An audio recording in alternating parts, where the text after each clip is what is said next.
Alright, Life Design 1, the thing I already do. I think it would definitely be something related to international relations because as like a Korean passport holder living in Japan who's received an American education his entire life, and like I've seen my own fair share of diversity.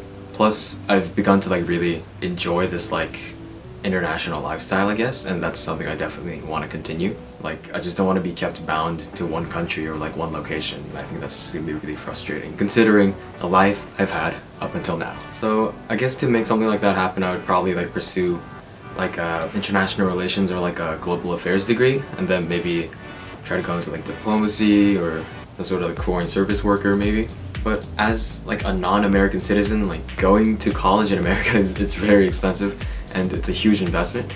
Because attending college in somewhere not American, so like back in my home country in Korea maybe, because something like that is so much cheaper, I think something I may have to give up is, I guess, this American education that I've had up until now. So I think if I were to like keep pursuing this path and I'm at the point where like I need to pursue a career, then I think my main goal would definitely be to bring like a bit more of a human aspect into political discourse. Because if you look at like America as an example, like you see this increasing polarization and people make it seem like there's this clear-cut like answer to political issues. Sure, there could be, but like most of the time these issues are so complex to the point where you really can't give just like a blunt answer. That's just not the way things are. I think that would definitely be a priority for me.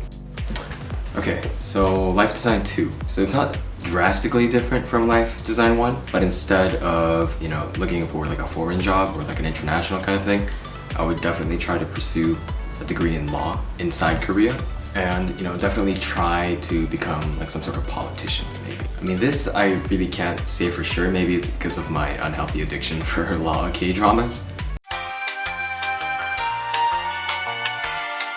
I don't know, this is just something that my parents have just told me countless stories about. But if I were to pursue this path, then I guess my primary goal as a politician, if I were to get that career, would definitely be to try and improve public relations between the government and the people in Korea. South Korea has had like such large-scale civic distrust. There's been so much political corruption, and the government and like the legislative body just does not have the best image, and that's something I really do want to change. Then this would, you know, put me in the public eye, so something I would have to sacrifice is like my mental health a bit, I guess, because you're gonna take a lot of criticism along the way and a lot of opposing viewpoints, especially because there's this like cultural split between this upcoming new young generation that's been raised in this like industrialized Korea that's very developed, and then you have the older generation who has seen like what it was like before and has had like this tough upbringing. So there's definitely that disparity between those two generations, and that's something people do really have to be aware of. I just got back from school and I'm like really tired right now. Third, Odyssey plan. I think this is, you know, the one where you don't have to be pragmatic, so it's really about what you really want to do, like what you would do if you didn't have to worry about money or like just real life things, I guess. For me, this path would definitely be like something in the creative arts, something like film, because, you know, this is it's really something I enjoy on the side. Like a lot of my club activities and my after school stuff like revolves around doing something with a camera, so I think this is something I would definitely want to pursue. I kind of call BS on the phrase, do what you love and you'll never work a day in your life. Because once, this is also like the thing that I'll be sacrificing.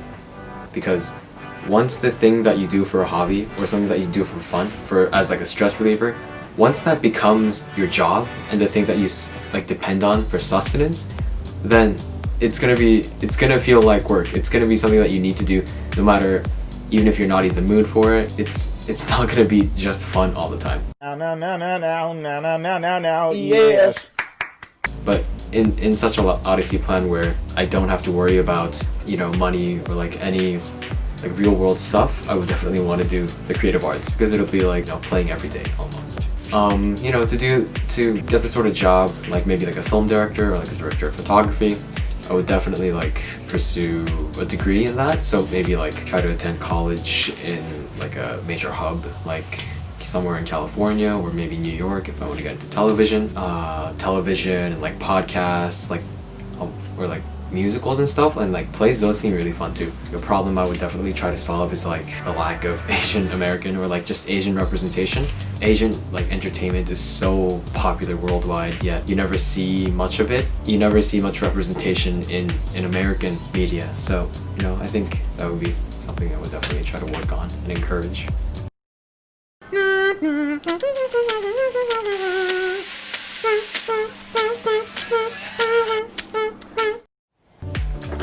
Alright. So, fourth and final Odyssey plan. Something that's expected of me. So, I mean, I really can't say that I have that many expectations from people around me as much as other people do, because like my parents are pretty like laid back, and it's not like any of my friends tell me like what I need to be. Like my parents are more so just like, do whatever makes you happy, but also make money so you don't go out into the streets and starve and things like that. But anyway, if I were to do what was quote unquote expected of me, I guess the closest thing would be like just working as a businessman, or like getting to something like consulting, because I think, you know, that's definitely what my dad, he doesn't like force me to do it, but he definitely hints at it, because he's like, you know, you've grown up overseas your entire life, and this is like a privilege that you've had over other people, and it's an advantage that you have, so you should really make use of it. So I think he would really want me to like explore something like international business, or consulting with like different countries across the world, and maybe some sort of like communications job, I don't know. But he would definitely want me to go into like that sort of industry. To do that, I would definitely have to pursue like maybe an economics major, or maybe like global affairs, or maybe just like I would probably like go for an MBA as well if I was feeling ambitious.